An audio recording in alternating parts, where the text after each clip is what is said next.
ये हमारे जो समाज के बहुजन समाज के जो सोशल एक्टिविस्ट हैं वो कैसे मकान में रहते हैं। और साहब आप यहाँ कितने समय से गुजर बसर कर रहे हैं, कितने साल से?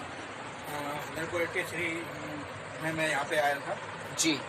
देखिए 1983 में साहब ने कहा है कि जी साहब, मैं कैमरा जरा साहब की तरफ करूंगा जी। बोधाचार्य जी बताइए कितने साल से आप यहाँ गुजर बसर कर रहे हैं? 83 में मैं यहाँ पे आया था और मैं जब से यहीं पे रह रहा हूँ अभी तक।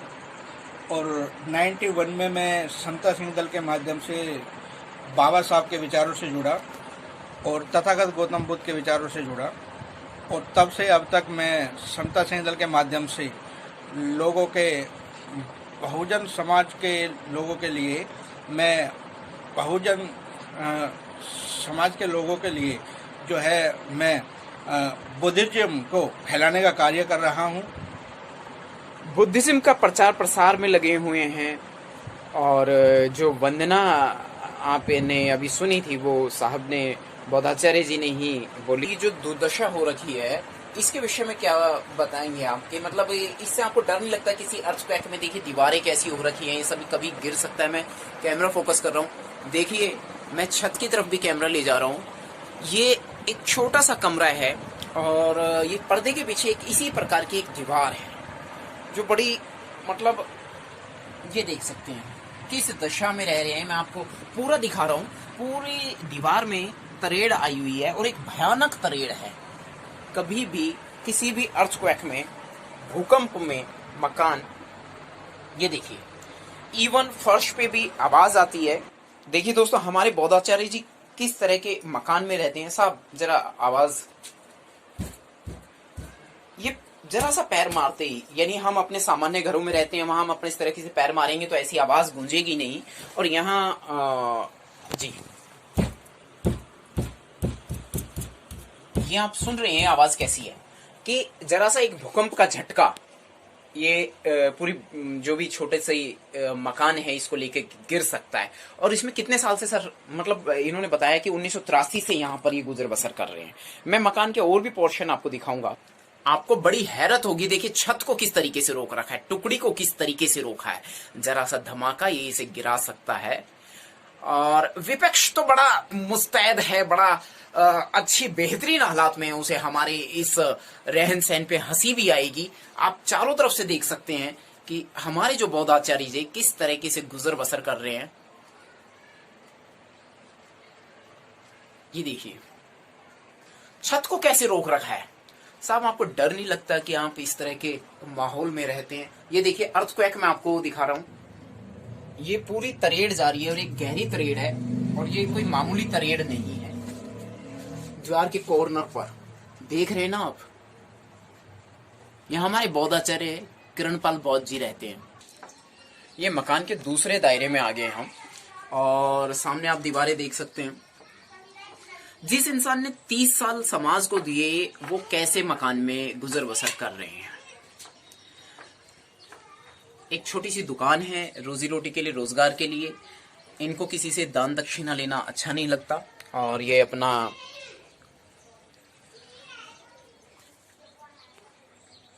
हालांकि मकान की जानकारी मुझे पहले से मिल रही थी, मैं काफी विजिट यहाँ कर चुका हूं पहले भी। और ये सब क्रैक्स किस तरीके से मकान में आ रखे और किस तरीके से इन्होंने देखिए मॉर्टर मसाला लगा के रोक रखी है। ये मकान का वो हिस्सा है जो आपको क्यों दिखा रहा हूं, बताऊंगा मैं आपको। आप वीडियो थोड़ा देखिएगा, पूरा गौर से वीडियो देखिएगा। क्यों जरूरी है, क्यों हमारे जो सामाजिक कार्यकर्ता हैं वो कमजोर रहें और विपक्ष के सामाजिक कार्यकर्ता हैं वो स्ट्रांग रहें, उनकी इकोनॉमी बेटर होती है और हमारी इकोनॉमी डाउन होती है। ये क्रैक्स आपको मैं दिखा रहा हूं मकान में, ये देखिएगा। आप हैरत करेंगे कि ऐसे मकान में जो है गुजर बसर कर रहे हैं।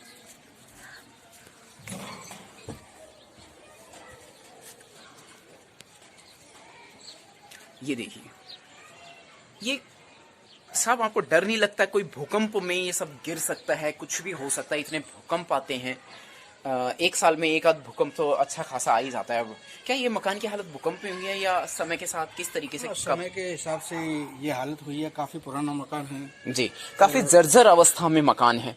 यहाँ इन्होंने काफी ग्रीनरी भी कर रखी है, यानी एग्रीकल्चर का भी बहुत ज्यादा ध्यान रखते हैं क्योंकि बोधाचार्य जी हैं और एक सामान्य सोच है कि ग्रीनरी थोड़ी होनी चाहिए। अब ये दिल्ली है, दिल्ली के अंदर तो इस तरह का थोड़ा ध्यान, ज़्यादा ज़मीन नहीं होती हम लोगों के पास में। जी, ये देखिए,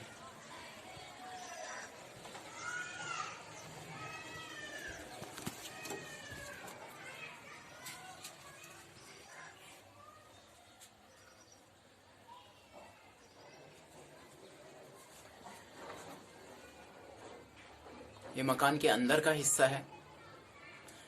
ये भी टुकड़े पे डिपेंड करता है, यानी काफ़ी डेंजरस और काफ़ी, मैं तो कहूँगा बहुत ही ज़्यादा खतरनाक हालात में इंसान सोच नहीं सकता कि ऐसे में भी गुजर बसर संभव।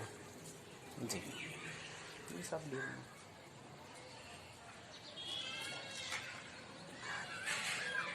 तो आप ये दृश्य देख के बिल्कुल ही कौंध ही जाएंगे। यहाँ हमारे बौद्धाचार्य जी किरणपाल बौद्ध जी गुजर बसर करते हैं, इस मकान में रहते हैं। प्रथम माला, पहला फ्लोर, फर्स्ट फ्लोर है ये मकान का। ये देख सकते हैं आप किस आधार पे ये दीवार टिकी हुई है। जी बिल्कुल, ये देख सकते हैं आप।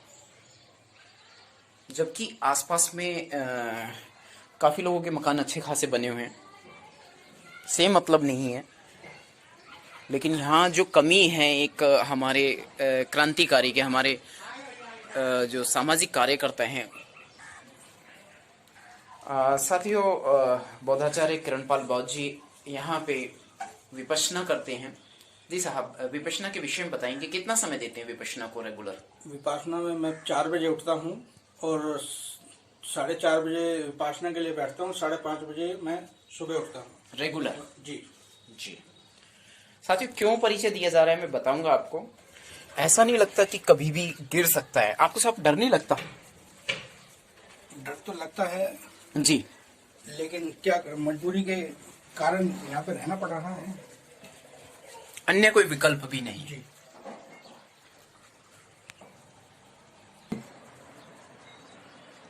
एक क्रैक मैं आपको और दिखा रहा हूँ, ये बिल्कुल दरवाजे पर है और ये भी टुकड़ियों पे मकान इस तरीके से टिका हुआ है। मतलब ये देखिए एक किस तरीके से सपोर्ट ली हुई है, ठीक है। बहुत डेंजरस है, ये मत कहिएगा कि ये कोई मामूली बात है, नहीं मामूली बात नहीं है। मैं तो इसको जब पहली बार देखा था तो काफी शॉक हो गया था, क्योंकि यहाँ कुछ जीवन रहते हैं। इनकी माताजी भी अभी कुछ समय पहले तक थी, कुछ ही महीने हुए हैं माताजी का ध्यान तो हाँ जी जी, माताजी का देहांत अभी कुछ ही महीनों पहले हुआ है। उससे पहले इनकी पत्नी, ये और अब एक छोटी सी बच्ची भी है परिवार में। ऐसी स्थिति में ये रह रहे हैं। देखिए कैसे सपोर्ट लगा रखा है, बहुत डेंजरस स्थिति है। एक भूकंप का झटका जरा सा भी कुछ हुआ आड़ा टेढ़ा तो पूरी। और ये समता सैनिक दल के वो वीर कमांडर हैं, ये हमारे बौद्धाचार्य किरणपाल जी को जो साधारण वेशभूषा में आपने देखा है, यही वो हस्ती है। आइए इनका सामाजिक परिचय देता हूँ डॉक्यूमेंट्स के थ्रू। और काफी साहब, आप गुरुद्वारों में भी काफी सेवा देते हैं? जी, गुरुद्वारा में भी सेवा मैंने काफी दी है। जी, बौद्ध धर्म के प्रचार प्रसार में भी साहब लगे हुए हैं?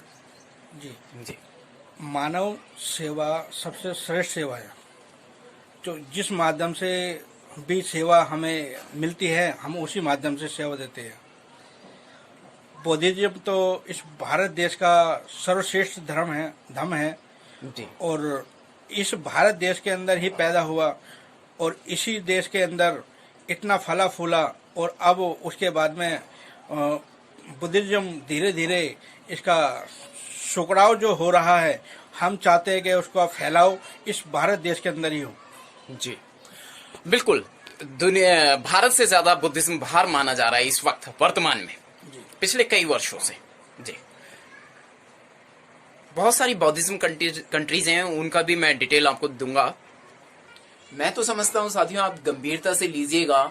और ये एक सामाजिक कार्यकर्ता का है। एक किस्सा याद आता है कि एक नेता थे, बाबा साहेब का कुछ उन्होंने विरोध किया था, बाबा साहेब की मूर्ति के लगने का। वो उस समय पद पर थे। किस्सा जरा पुराना है, साहब के मुंह से सुनते हैं। जी साहब, क्या हुआ था उस वक्त? 91 में दिल्ली विधानसभा के अंदर आप उस समय समता सैनिक दल में किस पद पर थे? मैं उस टाइम पे दिल्ली प्रदेश सचिव था। जी, समता सैंदल 2001 के अंदर रूपचंद विधायक जी जो थे इसका विरोध कर रहे थे। जी, मामला और- सुर्खियों में भी रहा था साहब। जी, 2001 का मामला सुर्खियों में, काफ़ी सुर्खियों में रहा है और उनको हमने समता सैंदल के माध्यम से उनको बताया कि बाबा साहब भारतीय संविधान के निर्माता है और उनका विरोध, जो वो विरोध कर रहे थे मूर्ति लगाने का, उसका हमने जवाब भी दिया। जी बिल्कुल, उन्होंने हमारे कई सैनिकों को काफी क्षति पहुंचाई थी। जी, काफी एक बहुत ज्यादा संघर्ष रहा था, कुछ बड़ा ही किस्सा काफी उलझा हुआ है, जान पर बनाई थी काफी। जी, बाबा साहब को वे संविधान निर्माता नहीं मानते थे और उसके ऊपर विरोध किया था उन लोगों ने कि जी। भारतीय संविधान निर्माता नहीं है, जबकि पूरा वर्ल्ड भारतीय संविधान निर्माता डॉक्टर बी.आर. अम्बेडकर बाबा साहब को मानता है और बहुजन समाज के वो एक जैसे महापुरुष ऐसे है कि उन्होंने बिना खून बहाए, एक भी खून की कतरी बहाए, उन्होंने जी 5000 साल की गुलामी उन्होंने शोषितों की तोड़ी है। जी तो ऐसे महापुरुष को अगर कोई भी व्यक्ति अगर कोई आपत्तिजनक कोई बात कहेगा तो वो हमारे को बर्दाश्त नहीं होगा। जी बिल्कुल, कुछ अट्रम शट्रम उल्टा सीधा उन्होंने हमारे जी। परम पूजनीय बोधिसत्व डॉक्टर भीमराव अम्बेडकर जी के विषय में कहा, जी, जो कि आपको सहन नहीं। सहन नहीं होगा। मामला काफी हो गया था, कुछ न्यायालय वाले तक पहुंच गया था, कोर्ट तक पहुंच गई जी, थी बात। हम लोगों पे 8 लोगों पे हम पे मुकदमे बने। जी, और कुछ प्रताड़ित वगैरह भी किया गया था, जी हमले भी हुए थे कुछ जी, कुछ हमले भी हुए थे। कुछ अटैक्स भी हुए, मीडिया में भी आया था काफी, उस जी समय सर। प्रिंट मीडिया ने दिखाया था इसे। जी सर। तो साथियों, ये एक परिचय मात्र है बौद्धाचार्य किरणपाल बौद्ध जी का, जिनका विश्वास है और पूरा वो कोशिश करते हैं कि बुद्धिज्म का प्रचार प्रसार हो। जी बौद्धाचार्य जी, आपने चीवर भी धारण किया हुआ है, जी, श्रामणेर। जी, मैं 10 दिन का चीवर मैंने धारण किया है, सावनेर का और बौद्ध आचार्य का मेरे पास में कोर्स किया है जी और मैं बौद्ध आचार्य किरणपाल बौद्ध। जी, चीवर धारण करेंगे तो आप भंते जी हो जाएंगे। जी, जी, एक मैं मतलब इसमें कई पद्धतियों से बौद्धिज्म में आप गुजरे हैं और अब अपने बौद्ध धर्म का प्रचार प्रसार करना चाहते हैं। जी, हम चाहते हैं कि हमारे जो ये एरिया है नॉर्थ वेस्ट के अंदर मुकुंदपुर गांव आता है। जी दोस्तों, मैंने आपसे कहा था, परिचय तो अभी चल रहा है, अभी परिचय होगा साहब से, बौद्धाचार्य किरणपाल बौद्ध जी से। मैं वीडियो क्यों बना रहा हूँ, क्यों उनकी ये सामाजिक सेवाएं उन्होंने दी हैं, वो डॉक्यूमेंट्स भी अभी आपको दिखाएंगे। मैं ये बताने जा रहा हूँ कि एक दिन साहब मुझे मिले और वो तथागत गौतम बुद्ध का ये प्रतिमा लेना चाहते थे। और प्रतिमा ये कुछ ही महीने पहले ली है उन्होंने प्रतिमा, दिल्ली से ही। और इस प्रतिमा को लेने के लिए उन्हें काफी संघर्ष करना पड़ा, 10-10 रुपए इकट्ठा किए उन्होंने। साहब, आपका रोजगार, जो आपकी आमदनी का साधन है, वो क्या है? मेरा जो आजीविका जो चलती है वो बच्चों के ऊपर आधारित है। गोली टॉफी और कुरकुरे वगैरह बेच के मैं अपनी आजीविका चलाता हूँ। बच्चों के छोटे मोटे खाने पीने के रोजमर्रा के आइटम्स हैं, जैसे बच्चे हैं, मतलब जो टॉफी, चॉकलेट, बिस्किट और छोटे छोटे उनके जो सामान आते हैं, उनको वो टॉफीज वगैरह को बेच करके अपनी जीविका चलाते हैं। पिछले कितने वर्षों से साहब ये अब कर रहे हैं? मैं लगभग 20 साल से मैं ये कार्य कर रहा हूँ। जी, और आज तकरीबन आपकी आयु, तो वो तो अभी डॉक्यूमेंट्स में डेट ऑफ बर्थ सामने आ ही जाएगी, कोई दिक्कत नहीं है, मतलब हार्डली 40-42 के हैं। और इतने युवा होने के बाद में देखिए, इन्होंने समाज को अपना युवापन जो है सामाजिक सेवाओं में लगा दिया। साथ ही जो इनका बुद्धिज्म का प्रचार प्रसार करने के लिए अभी इन्होंने एक बहुत बड़ी बात कही है। साहब जरा, मैं जिस निवास स्थान पे मैं रहता हूँ, मैं इसको अपने समाज को समर्पित करता हूँ।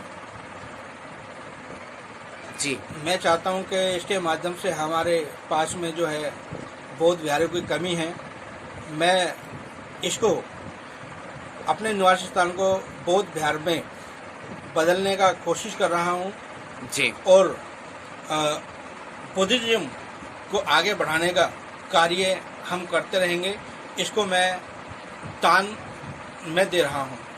देखिए साथियों, कितनी बड़ी बात हमारे बौद्धाचार्य किरणपाल बौद्ध जी ने कहा कि वो अपना निजी निवास स्थान, जहाँ वो 1983 से निवास कर रहे हैं, उसको बुद्धिज्म को डोनेट कर रहे हैं, दान कर रहे हैं। और उन्होंने अभी ये कह के करके दिखा भी दिया है। ये बुद्धिस्ट हैं और इन्होंने एक वचन दिया है समाज को, ये डोनेट कर रहे हैं। मेरी व्यक्तिगत बातें इनसे इस मामले में हुई थी अभी थोड़ी देर पहले, वीडियो शुरू करने से पहले ही। और इन्होंने ये बताया कि ये अपनी ये जो भूमि है, ये जो मकान है, इसको बुद्ध विहार बनाने के लिए डोनेट कर रहे हैं, दान कर रहे हैं। ये सहयोग है। ये भी एक युवा हैं जिन्होंने अपना धन नहीं, मतलब अपनी जीविका थोड़ी सी कमाई और उससे अपना जीवन यापन तो कर ही रहे हैं। और मकान का भी इन्होंने बनाने की चेष्टा नहीं करी, क्योंकि इतना धन था ही नहीं, क्योंकि इन्होंने समाज को जो समय दिया तो पैसा कमाने में समय नहीं दिया। साहब, आप समता सैनिक दल में काफी समय से जुड़े रहे और काफी काम आपने किए। क्या समता सैनिक दल जो बाबा साहेब ने स्थापित किया था 1924 में, आज किस स्थिति में है? डॉक्टर बी आर अम्बेडकर द्वारा स्थापित समता सैनिक दल 1924 में बाबा साहब ने इसको स्थापित किया, इसकी स्थापना करी। और जो शोषित समाज, दलित समाज को जो सस्ती होती है, जो उसके माध्यम से काफ़ी ज़्यादा उन्होंने इसके ऊपर संघर्ष करके और आंदोलन शुरू किए। और समता सैनिक दल के माध्यम से उन्होंने आंदोलन शुरू किए। 1956 के बाद में ये समता सैनिक दल उनके बाद में नहीं चल पाया। उसके बाद में 1984 के अंदर उमेश सिंह गौतम जी द्वारा स्थापित दोबारा से पुनः इसमें जान फूंकी गई। उन्होंने जान फूंकी और 91 से हम इसमें कार्यरत हैं और इसमें धन से मन से धन से अभी तक सहयोग करते आए हैं। शोषितों के जो भी दिक्कत परेशानी होती है उसमें बढ़ चढ़ के भाग लेते हैं। और साहब, आपको कोई सरकारी सहयोग रहा? नहीं, आज तक कोई सरकारी सहयोग नहीं रहा। आपने समाज सेवा में टाइम दिया। हमारे सभी क्रांतिकारी कोई न कोई कार्य किसी न किसी रूप में समाज की मदद में लगे ही रहते हैं। क्या समाज को इसका आभास भी हो पाता है कभी? आपने तो अपना पूरा जीवन दे दिया, क्या आप और आम इंसानों की तरह, लोगों की तरह अपना मकान नहीं बना सकते थे? नहीं, देखो, जो हमारा 30 साल का कार्य है वो हमने समता सैनिक दल को दिया। और समता सैनिक दल के उसी टाइम तो हमारे जो है कमाने का जरिया होता है जवानी के अंदर, और हमने वो जवानी समता सैनिक दल को कुर्बान कर दी जी। तो इस वजह से हम धन इकट्ठा नहीं कर पाए, जिसके माध्यम से हम धन कमा नहीं पाए और आप समाज सेवा में लगे रहे।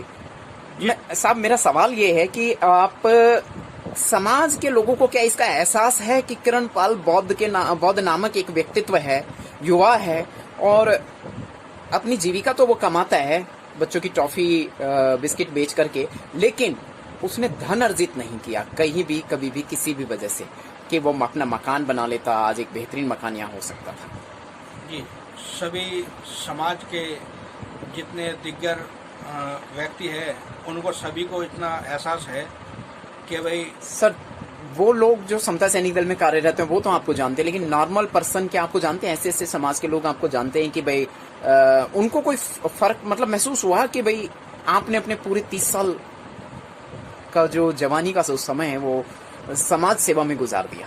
जी, सभी को ये एहसास है, सभी को ये पता है कि समता सैनिक दल के माध्यम से हम 30 साल से जुड़े हुए हैं। जी। छोटी छोटी उम्र के बच्चे, युवा बच्चे आपको दद्दा जी कहते हैं? जी, वो उनका प्यार है। जी। और जबकि आप अभी युवा हैं तो दद्दा वो किस लिहाज से कहते हैं? किस वो प्यार, दद्दा मीन्स बड़े भाई को, महाराष्ट्र के अंदर बड़े भाई को दादा बोलते हैं और बंगाल के अंदर बड़े को जो दादा बोलते हैं, तो उस माध्यम से हमें बड़ा भाई हमें स्वीकार करते हैं और दद्दा के नाम से हमें संबोधित करते हैं। क्या बात है सर।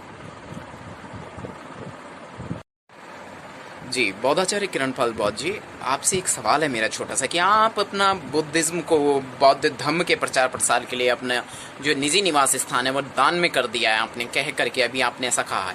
तो कि ऐसा आपने किस विचारधारा से कहा, इसका पीछे क्या कारण है? देखिए, हमारे जो समाज है, शोषित समाज, जी हमारे जो शोषित समाज है वो बड़ा भोला भाला समाज है। जी साहब।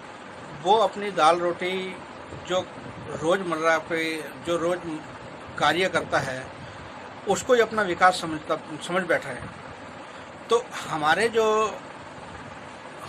जो लोग हैं, जो शोषित समाज है, जो दलित समाज है, वो शिक्षा पे ध्यान नहीं दे पा रहा है। और शिक्षा पे हम चाहते हैं कि इस भारत देश के अंदर जो शोषित समाज रहा है, 5000 साल से जो पीड़ित रहा है, उसको एक विकास देने के दर में हम सोच रहे हैं कि वो एक विकसित हो और इस देश में उसका ही भागीदारी हो। जी, विकास की ओर आप ले जाना चाहते हैं अपने समाज को, अपने महापुरुषों की जानकारी। हमारे महापुरुष जो है उन्होंने क्या कार्य किए हैं, उनको ज्ञान हम लोगों में फैलाएंगे। जी, प्रचार प्रसार करेंगे बौद्धिज्म, और बौद्धिज्म के माध्यम से शिक्षा, और शिक्षा के माध्यम से अपने महापुरुषों के विषय में उन्होंने अपना पूरा कैसे संघर्षपूर्ण जीवन बिताया। जैसे माँ सावित्रीबाई फूले के विषय में लोग नहीं जानते, संत पेरियार के विषय में बारे में नहीं जानते हैं जी, और बहुत सारे हमारे ऐसे महापुरुष हैं, राष्ट्रपिता ज्योतिबा फूले साहब के विषय में नहीं जानते। ऐसे हमारे जो शोषित और समाज के जो लोग हैं, जो पढ़े लिखे होते हुए भी हमारे महापुरुष के बारे में बिल्कुल भी जानकारी नहीं है। जी साहब, एक मैं छोटी सी मुद्दे की बात करूंगा साहब यहाँ पर कि ये जो तथागत गौतम बुद्ध की प्रतिमा है साहब, आपने इस पर जो धन खर्च किया तो वह आपने बड़ी मुश्किल से किया था। मैं उस दिन आपके साथ था, तो ये आप बहुत महीनों से पैसा कलेक्ट कर रहे थे। आपने समाज से लेना उचित क्यों नहीं समझा पैसा? जी, मैंने जो है समाज से, देखो समाज तो हमारा शोषित है बेचारा। जी जी, रोजमर्रा की जिंदगी जी रहा है, जो कमाता है बेचारा वही खा लेता है, ठीक है। तो उसमें हम लोगों के लिए मैंने इनको 10-10 रुपये इकट्ठे करके स्वयं अपने जी जी लिए 10-10 रुपये इकट्ठे करके मैंने पैसों का बंदोबस्त किया और मैं ये मूर्ति अपने स्वयं खर्चे से लेके आया। जी साहब, जी मैं साथ में था और दुकानदार ने इस पर 50 रुपए भी कम नहीं किए, 10 रुपए क्या 20 रुपए भी कम नहीं किए। मैंने कहा भी बहुत, लेकिन बात नहीं बनी। तो आप बुद्धिज्म के प्रति इतने ज़्यादा समर्पित हैं, इतने एक्टिव हैं। साथियों, मैं आपको बताना चाहूँगा निजी स्तर पर कि मैंने इनको देखा है, बहुत वीर हैं, बहुत धीर वीर हैं, और इनके बहुत किस्से हैं जो मैं यहाँ पे अभी नहीं सुनाए हैं आपको, लेकिन आने वाले समय में धीरे धीरे रूबरू कराएंगे। सबसे बड़ी बात है कि बौद्धाचार्य किरणपाल बौद्ध जी एक सामाजिक कार्यकर्ता हैं, साथ ही बुद्धिज्म प्रचार प्रसार में उन्होंने कितने समर्पित हैं आपने उनके परिचय से जान दिया। हाथ कंगन को आरसी क्या, पढ़े लिखे को फारसी क्या, जैसा परिचय आपको अभी दिखाया है, मिला है। और दूसरी बात, प्रत्यक्ष को प्रमाण की आवश्यकता नहीं होती, और मैं समझता हूँ बहुत गहरी बातें आपको बताई गई हैं। जैसे आप देख रहे हैं कि हम इस वक्त कहाँ बैठे हैं, किस तरह का रेजिडेंस है उनका, और कई वर्षों से वो यहाँ निवास में हैं। यह भूमि भी उन्होंने बुद्धिज्म के लिए दान कर दी है, बौद्ध धर्म को। यहाँ पे वो बुद्धिज्म का प्रचार प्रसार करेंगे और शिक्षा के स्तर को और ज़्यादा बढ़ाएंगे। जैसा कि उनकी खुद ने ही उन्होंने अभी कहा है कि हमारा जो समाज है वो शोषित, वंचित, तिरस्कृत और पीड़ित समाज है, दाल रोटी से ऊपर नहीं सोच पाता, नहीं जा पाता। साहब, आपको समाज का इतना दर्द समझ में आता है, क्या समाज को, मैं बार बार एक ही प्रश्न दोहरा रहा हूँ, समाज को इस बात का आभास है कि बौद्धाचार्य किरणपाल बौद्ध जी हैं या माननीय उम्मेद सिंह गौतम जी हैं, समाज के लिए कितना काम कर रहे हैं? लगातार ये लोग अपने जीवन को पूरा खपाए जा रहे हैं। और भी हमारे बहुत सारे कार्यकर्ता हैं जो लगातार समाज के प्रति समर्पित हैं। उन्होंने कुछ नहीं सोचा सिवाय इसके कि हमारा समाज विकसित हो, हमारे समाज में दुखी और पीड़ित लोग ना रहें, लेकिन फिर भी अपनी सत्ता नहीं आ पाती है हमारी। देखिए, जो ज़मीनी आदमी जो ज़मीनी स्तर से काम करता है, वो ज़मीनी स्तर से काम जो करता है, वो ज़मीनी आदमी ऊपर उठने का प्रयास करता है, लेकिन लोग बाग तो आसमान में देखते हैं ना, ज़मीन के अंदर नहीं देखा जाता है। जैसे कि अगर हम सब्जी बना रहे हैं, अगर हम सब्जी बना रहे हैं तो सब आदमी को ध्यान किधर जाता है, हर चीज़ पे ध्यान जाएगा लेकिन नमक पे ध्यान नहीं जाएगा, और नमक उसमें दिखाई भी नहीं देता है। तो हम अपने मुंह से नहीं कहना चाहते, हम वो नमक है जो दिखाई नहीं देते। क्या बात है सर, क्या बात है। देखिए साथियों, मैं समझता हूँ एंटी क्राइम चैनल पर आप रूबरू हुए हैं आज media executive freelance news reporter Nandkishore Vadh के माध्यम से आपने ये वीडियो देखा है। रूबरू हैं एक ऐसी हस्ती से जो बहुजन समाज का एक नायाब हीरा है। माननीय उम्मेद सिंह गौतम जी ने इन्हें ढूंढ कर निकाला है और इन्हें उभारने की पूरी कोशिश की है। इनका निजी संघर्ष तो है ही। क्या आप वीडियो को अब भी लाइक नहीं करेंगे, शेयर नहीं करेंगे, चैनल को सब्सक्राइब नहीं करेंगे? जय भीम, जय भारत, जय संविधान। मैं उम्मीद करता हूं साथियों आपका सहयोग रहेगा हमें। जय भीम। जय भीम।